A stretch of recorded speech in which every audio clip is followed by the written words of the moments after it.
Survivor Season 41, Episode 3 recap and commentary coming your way. Now, if you haven't watched Episode 3 of Survivor Season 41 yet, turn me off, go watch, and then come back, tune into Jacko, and we'll talk about this episode in more detail. All right, so the episode starts off with Leanna talking about how she wants to make bold moves and was voting Vochi out instead of Xander the right move. Was it bold enough? And she was really feeling down on herself.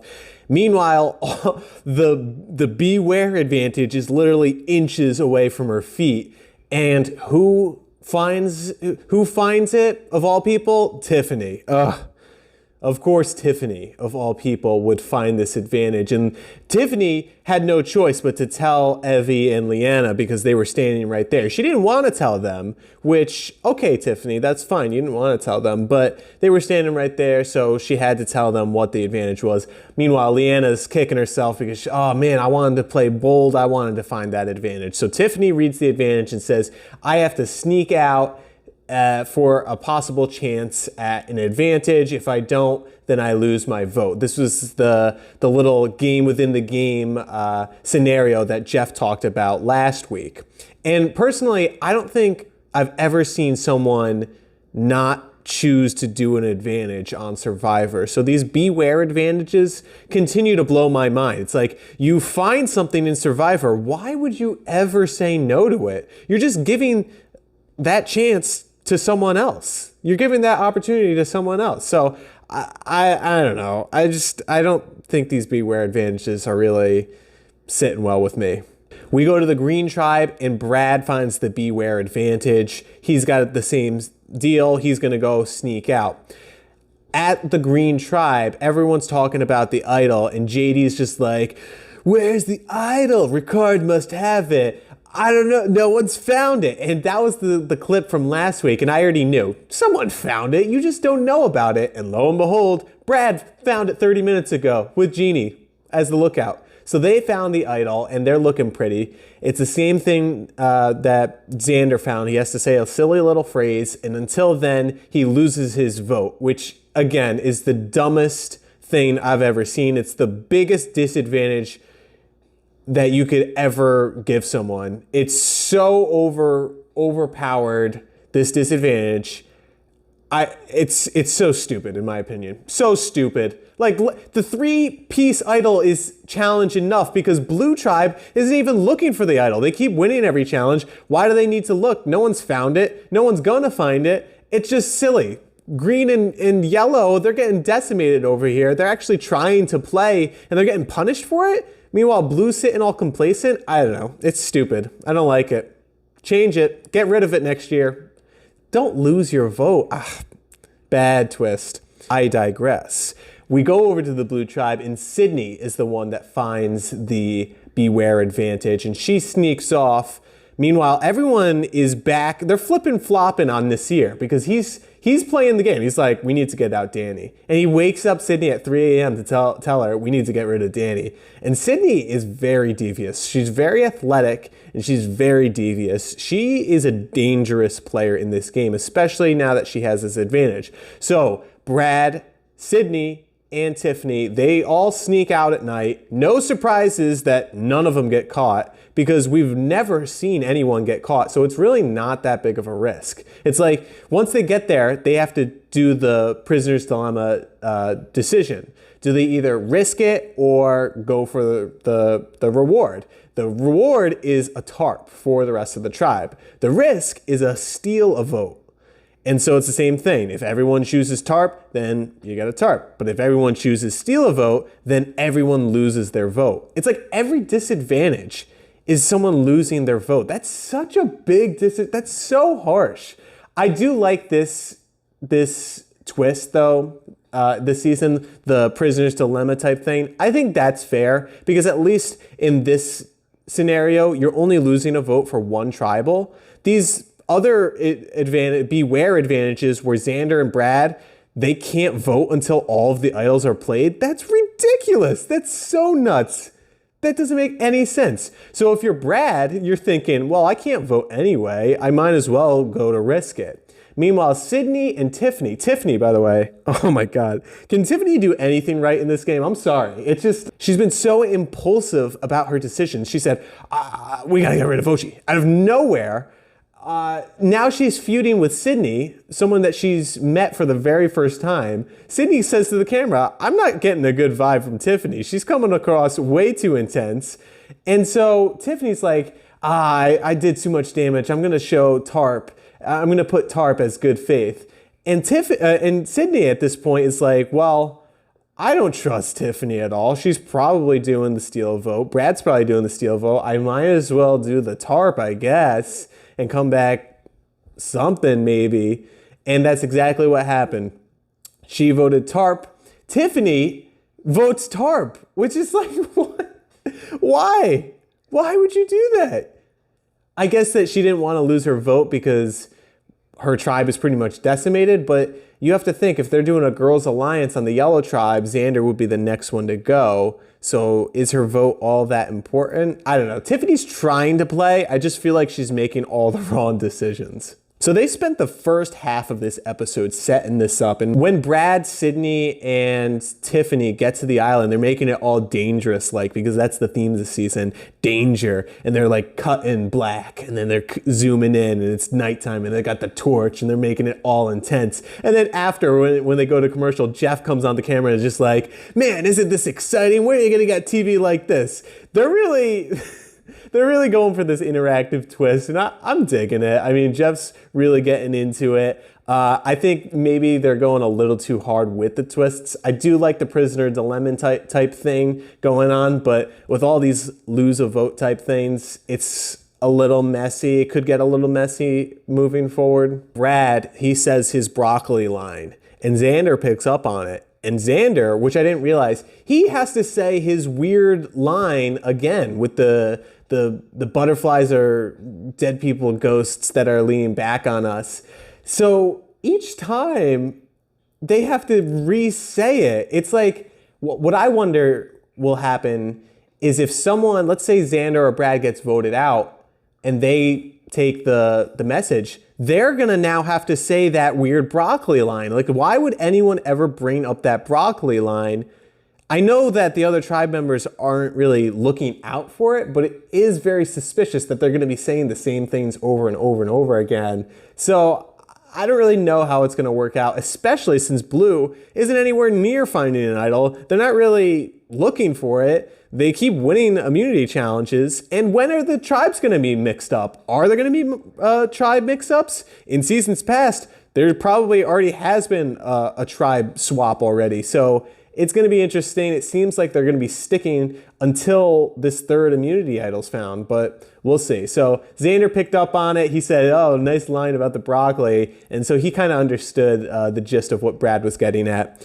This challenge was a fun one. It was a swim out to this big balance rope, and they had to swing from the ropes while keeping their feet on the rope, and everyone seemed to do well. Tiffany, I was actually surprised that she didn't fall once. No one fell at all, and Tiffany didn't fall. So Yellow actually had a fighting chance going into it. So all the tribe members, they get to the beach, they're digging for sandbags, and then they got to toss them up on this little pendulum. There's 5 or 6 sandbags that they got to get. And no surprises, Blue dominates. They're the first one. Tribal Council, we haven't even really seen anyone from the Blue tribe. They keep focusing mostly on Nasir, how one week he's MVP, next week he's first target out. They focus in a lot on Sydney today, which I think is interesting. She's really turning out to be a strong contender, in my opinion.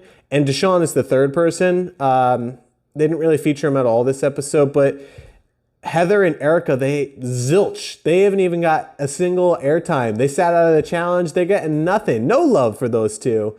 So hopefully we start to see them interact and play the game a little bit next week, but they keep dominating. So the second immunity idol is up between Yellow Tribe and Green, and JD's throwing these sandbags like they're layups, and it's just not working at all.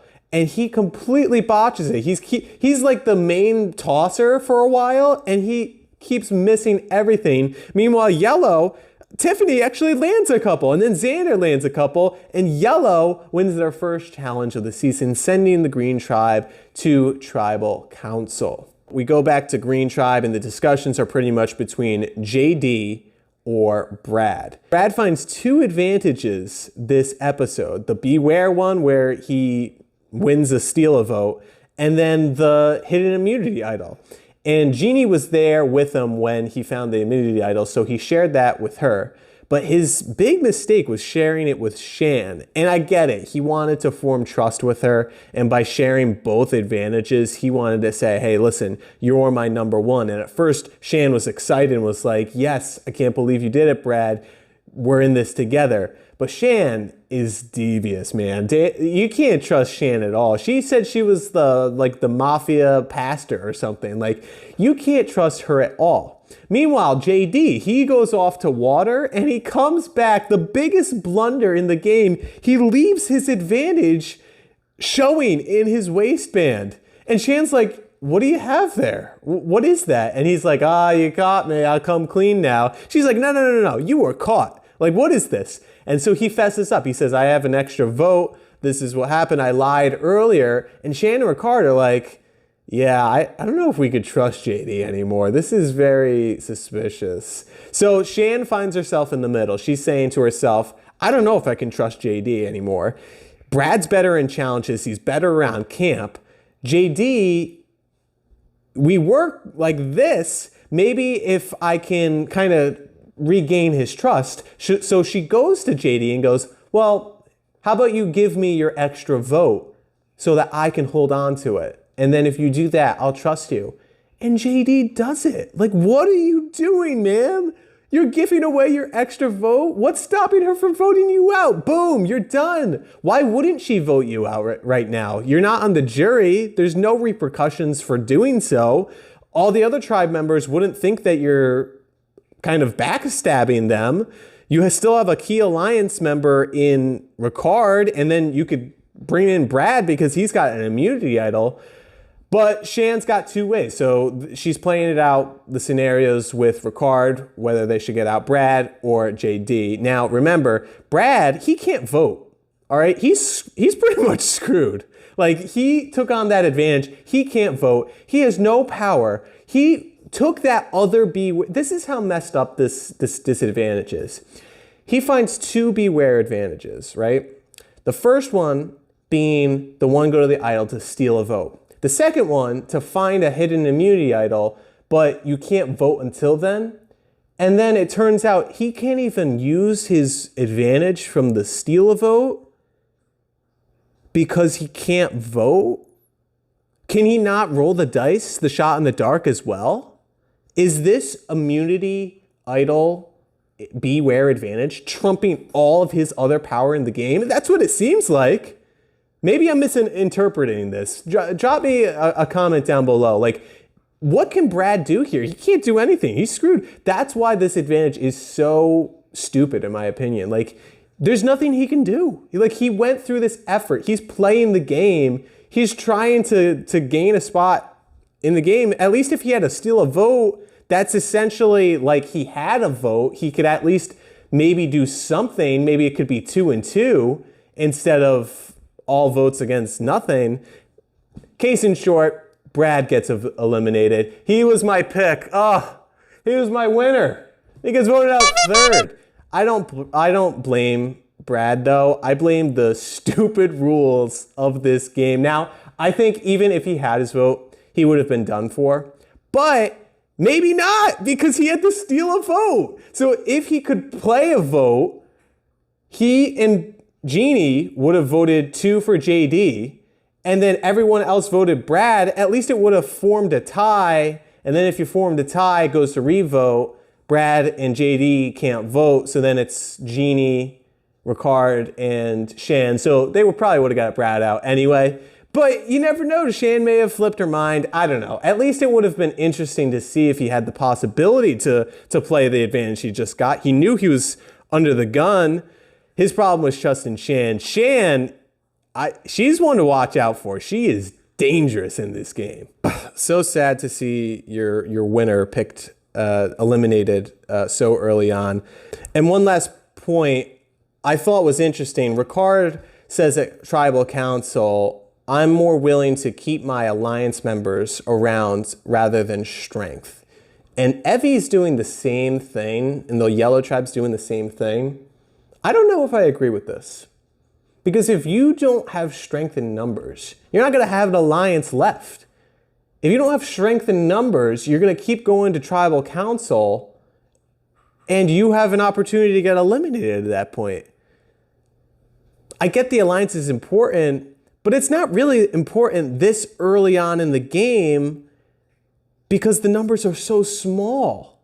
Like, Blue Tribe has 6, Green Tribe has 4, Yellow Tribe has 4. You're not going to win a game with just 4 members. And Ricard, he only really has an alliance with JD and Shan. He's going to have to get an alliance with other tribe members at some point. So are these members really all that important? Let's say Green gets sent to Tribal next week and they decide they want to get out Genie, but Genie throws the shot in the dark and then someone else gets voted out. At that point, it's like you don't have an alliance left. So I really think I'm a firm believer in keeping the strength until the merge, and then once you get to merge or tribe swaps, then go free for all. Then you start playing the game. You got to kind of coast until you get to that tribal swap merge area. At this point, they're playing too hard, I think. I just think they're playing too hard. Evie's doing the same thing. She's keeping Tiffany around. Tiffany doesn't deserve to still be in this game. Brad does.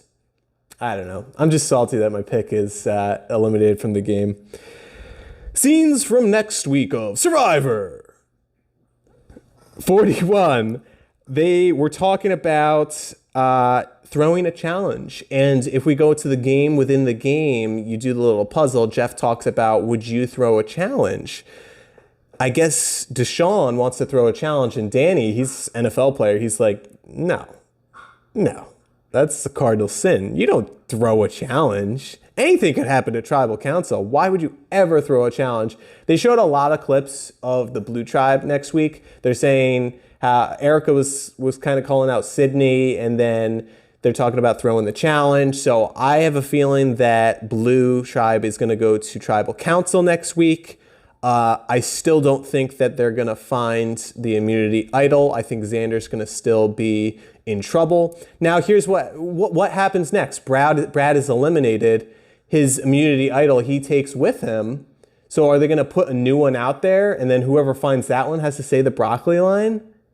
They can't change the line because Xander has to know that it's the broccoli line, or else he's not going to know what the code is. It's just not a well thought out thing, in my opinion. I just don't like it. Unless Brad bestows it to someone, but they didn't show. He's not doing that.